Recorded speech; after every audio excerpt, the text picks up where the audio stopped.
मान लो अगर आपका लग्नेश और आपके फिफ्थ लॉर्ड आपके सेवंथ हाउस में कंजक्शन में बैठे हैं, तो ये स्थिति का आपके ऊपर क्या क्या प्रभाव पड़ेगा, आपकी मैरिज पर ये कंजक्शन कैसे प्रभाव डालेगा, साथ साथ में इस कंजक्शन का ओवरऑल जो रिजल्ट रहेगा आपके लिए वो कैसा रहेगा। देखिए यहाँ पे अब फर्स्ट लॉर्ड अगर फिफ्थ लॉर्ड के साथ सेवंथ में आ रहे हैं, तो फर्स्ट लॉर्ड और सेवंथ लॉर्ड का संबंध तो मित्रवत नहीं होता, लेकिन जो लग्नेश है आपका वो हमेशा फिफ्थ लॉर्ड के साथ मित्रवत ही होता है। ऐसे में दोनों की यहाँ प्लेसमेंट एक्चुअल में कैसी है और आपके सेवंथ लॉर्ड यहाँ कैसी स्थिति में है।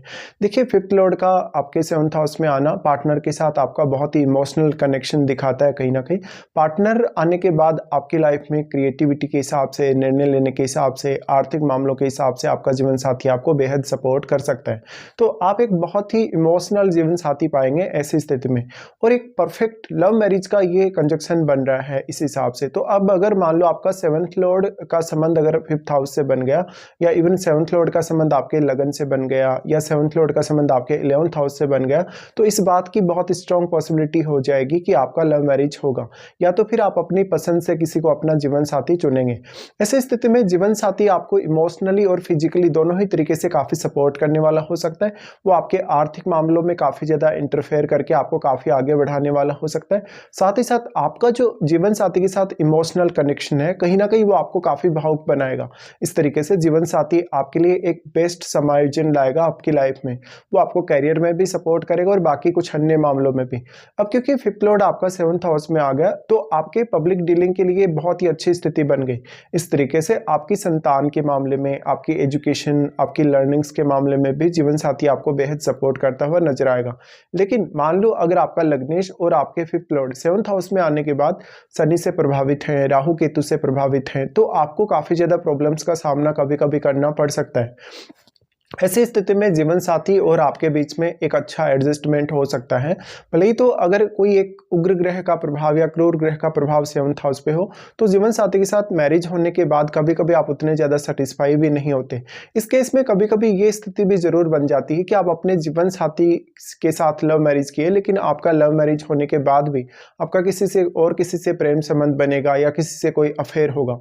ऐसा तब होने की पॉसिबिलिटी ज़्यादा होगी जब आपके या तो फिफ्थ हाउस में या आपके इवन 12th हाउस में शुक्र जैसे प्लैनेट की पोजीशन हो, या फिफ्थ हाउस में राहु जैसा प्लैनेट बैठा हो।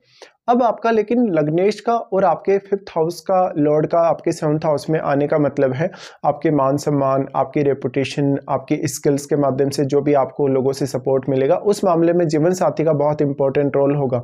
इसी तरीके से आपका अब जीवन साथी आपको काफ़ी हद तक डोमिनेट करने वाला हो सकता है। आप लाइफ में कोई भी पर्टिकुलर गोल अगर लेके चल रहे हैं, कोई भी प्रकार का फैसला आप लेंगे, और आपकी थिंकिंग पर आपके जीवन साथी के आने का बहुत बड़ा असर पड़ेगा। ये कंजक्शन है, तो अब जीवन साथी आपको लॉटरी, सट्टा या शेयर मार्केट में काफी ज्यादा मदद कर सकता है। वो इसके साथ साथ आपके इनकम सोर्सेज बढ़ाने में काफी आपकी हेल्प कर सकता है।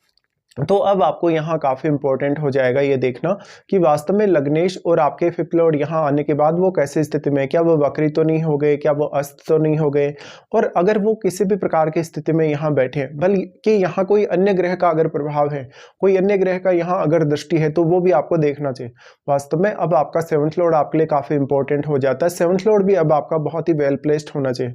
तो इस प्रकार का अगर कंजक्शन है आपके सेवंथ हाउस में, ऐसे में आप ये जरूर देख लीजिए कि आपके लग्नेश और आपके फिफ्थ लॉर्ड आपके चार्ट में अन्य कौन कौन से भावों के स्वामी हैं। उन भावों के माध्यम से अब आपको काफी ज्यादा सपोर्ट मिलने की यहाँ संभावना रहेगी। साथ साथ में जो आपके लग्नेश और आपके जो फिफ्थ लॉर्ड आपके सेवंथ हाउस में आ गए, वो प्लेनेट आपके चार्ट में अन्य कौन कौन से भावों पर अपनी दृष्टि डाल रहे हैं। जैसे वो लगन पर तो अपनी दृष्टि डालेंगे ही डालेंगे। तो अगर मान लो आपके लग्नेश एक क्रूर ग्रह है, या आपका फिफ्थ लॉर्ड भी एक क्रूर ग्रह है, या काफी एनर्जेटिक ग्रह है, तो ऐसे में ज्यादातर मामलों में आपकी लाइफ में जो जीवन साथी का डोमिनेंस है वो काफी ज्यादा होगा। ऐसे में भले ही आपके जीवन साथी का आपकी छवि पर और आपकी पर्सनैलिटी पर भी काफी बड़ा प्रभाव पड़ेगा, लेकिन आप जीवन साथी का काफी हद तक सपोर्ट भी देखेंगे अपना कोई बिजनेस करने में, अपने किसी भी प्रकार की पार्टनरशिप में, या आपके ओवरऑल लाइफ में उनकी जो ओपिनियन होगी आपके लिए वो काफी मैटर करेगी। तो इस प्रकार का अब जो जीवन साथी आएगा, वास्तव में वो एक बहुत ही प्रेमपूर्ण संबंध आपके साथ बिताएगा। लेकिन जहां जहां भी आपको लाइफ में काफी इंपॉर्टेंट फैसले लेने रहेंगे, जहां जहां भी आपकी लाइफ में कुछ चुनौतियां आ रही हैं, या जहां पर भी आपको स्ट्रगल करना पड़ रहा है लाइफ में बहुत ज़्यादा। वहाँ पर आपका जीवन साथी आपको इमोशनली और अपनी गाइडेंस के माध्यम से काफ़ी ज़्यादा सपोर्ट करता हुआ नजर आएगा।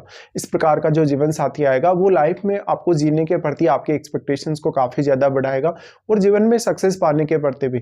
अगर मान लो यहाँ पर 11th लॉर्ड का संबंध बन रहा हो आपके 7th हाउस से, या मान लो इवन 10th हाउस लॉर्ड का संबंध अगर बन रहा हो आपके 7th हाउस में, तो ऐसे में निश्चित तौर पे आपका जीवन साथी आपके करियर के मामलों में भी काफ़ी मेजर रोल निभा सकता है।